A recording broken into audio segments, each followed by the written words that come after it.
Hello and welcome everybody to this RTS event to discuss a very topical issue, closing the gender pay gap in broadcasting. Why is it always that the men, Nick Robinson, gets paid more because he went to ITV? There are many women in the BBC who are older and who aren't on legacy salaries. And this was a point, I mean, look at someone like Sarah Montague versus John Humphreys.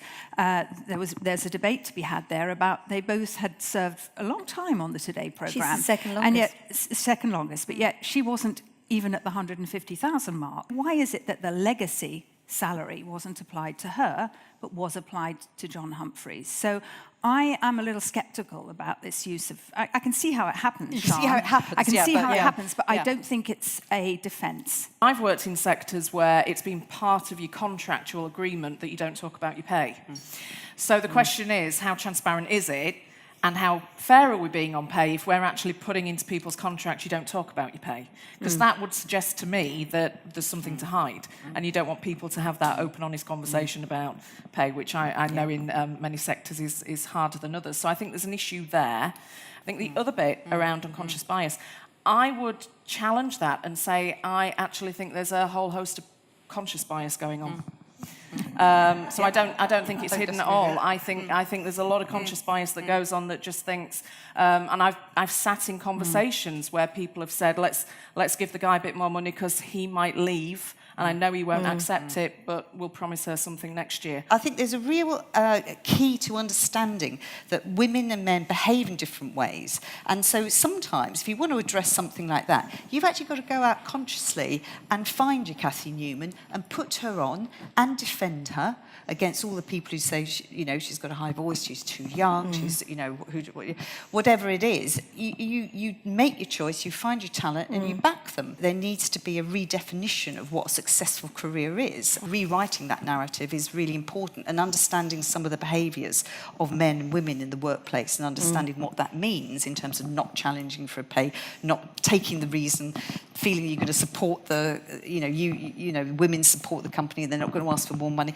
All of those things need to be challenged. Do you think, though, given no company, I don't think Channel 4's alone, no company will do this voluntarily? No. I'm more interested in the narrative. So what have organisations said they're committed to doing?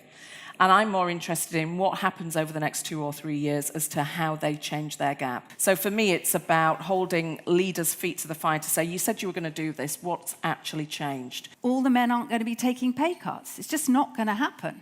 So the money has to be found. And that's very difficult, particularly for the BBC and Channel 4. But just linking into EasyJet, one of the other things that happened that was very public was when their new chief executive, Johan, took a pay rise, a pay joined, cut, he got offered £40,000 more than Carolyn had as she was chief exec in EasyJet.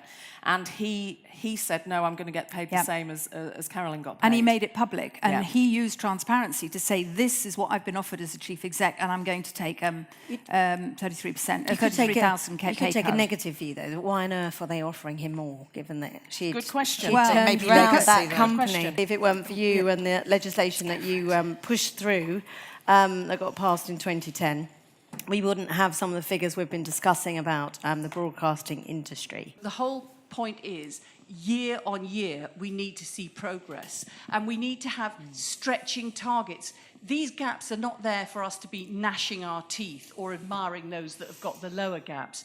They're there to actually make progress towards equal pay. And I think we're really beyond the argument as well of discussing why there might be a pay gap. Sorry, that might be what you've all been doing. But I think we should move swiftly beyond that, because I feel that we're no longer interested in the reasons or the justification. The question to every management of themselves and from everybody working to the management is, how much are you going to narrow the gap by year on year? What is your target?